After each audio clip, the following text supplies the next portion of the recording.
Hello everyone. Today we are solving the question number 5 part 1. As we already know that 6 multiplied by 10 minus 10, it is minus 60.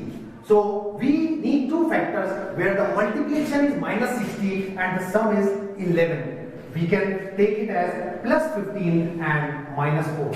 So this can be written as 6x square plus 15x minus 4x minus 10. When we take 3x common in the first two terms, it becomes 2x plus 5. When I take minus 2 common in the last two terms, it is 2x plus 5. So the two factors are 3x minus 2 and 2x plus 5. So the second question is where we need the multiplication as minus 18 and the sum as minus 7. So we can take two factors as minus 9 and plus 2, where the multiplication becomes minus 18 and the sum becomes minus 7. So it is 6x square minus 9x plus 2x minus 3. Again, if we take 3x common in the first two terms, it is 2x minus 3. When I take plus 1 common in these two terms, again it is 2x minus 3. One thing we have to keep in mind that this factor should come out with same, otherwise it is not we are not able to factorize it. So the two factors here becomes 2x minus 3 and 3x plus 1. Here also 6 minus 6 multiplied by 2 is minus 12. So we need the two factors where the multiplication is minus 12 and the sum is minus 1. So the factor becomes minus 4 and 3. So that the sum is minus 1 and the multiplication is minus 12. So we can write it as 2x square minus 4x plus 3x minus 6. This x we are dividing into two factors, 4x and 3x.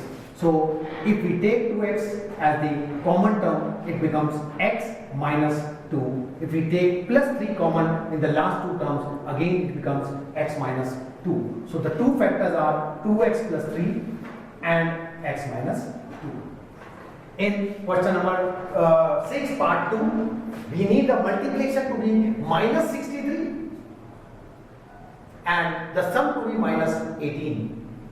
So this is possible if the terms are 21 and 3, because 21 multiplied by 3 is 63 and if we subtract it becomes minus 18. So we can write that as 1 minus 21y plus 3y minus 63y square. Now in this question and this question there is a difference. Here the x square is the first term, but here the square term is the last term. Y square is the last term. So here we take 1 as the common in first two terms, it becomes 1 minus 21y. If we take 3y common in the last two terms, it also becomes 1 minus 21y. So the two factors becomes 1 plus 3y and 1 minus 21y. If we look at question number 7, part 1, again, here the most important thing is we should know that the multiplication should be minus 90, because minus 45 multiplied by 2 is minus 90 and the sum should be plus 1.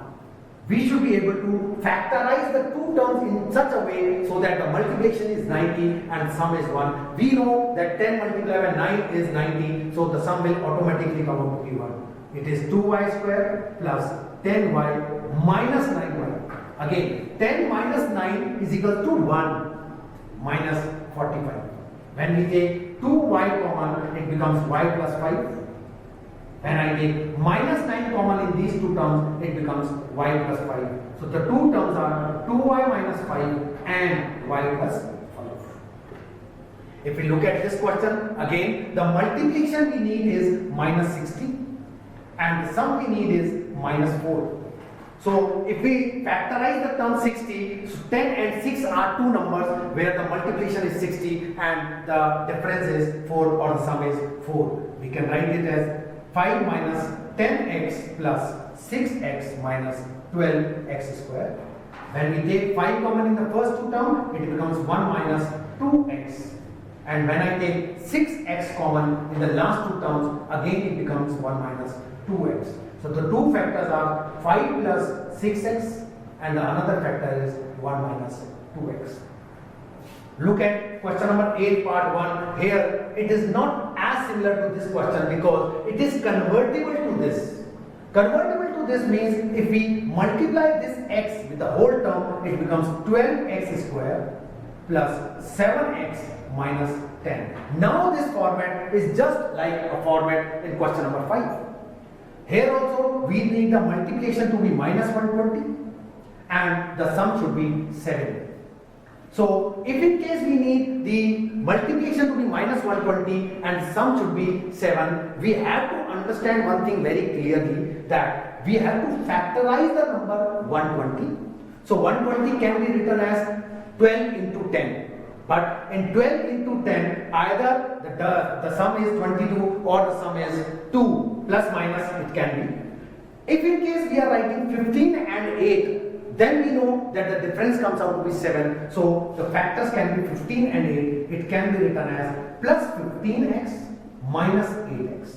15 minus 8 will come out to be plus 7. And 15 into 8 is minus 120. Minus 10. In the first two terms we take 3x as common. It becomes 4x plus 5. In the last two terms we take minus 2 common. It is 4x plus 5. Again, I am repeating the same, that this factor should be same, otherwise it is not possible to factorize. So the two factors become 3x minus 2 and 4x plus 5. Question number 8 part 2. Again this is convertible to the like question number 5. If we solve 4 minus x whole square, it is 16 minus 8x plus x square.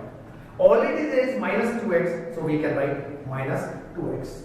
This can be written as x square minus 10x plus 16.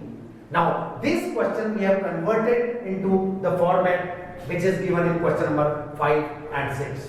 Here we have already known that the multiplication should be 16 and sum should be 10. So it is 8x and 2x. Minus 8 and minus 2 becomes minus 10. And minus 8 multiplied by minus 2 is plus 16 plus 16. When we take x common, it becomes x minus 8. I take minus 2 common, it is x minus 8. So the two factors are x minus 2 and x minus 8. So this way we can solve the question. In the next class we will talk about the question number 9 onwards. But if in case you have any problem, you can email or you can contact us in our details. Thank you.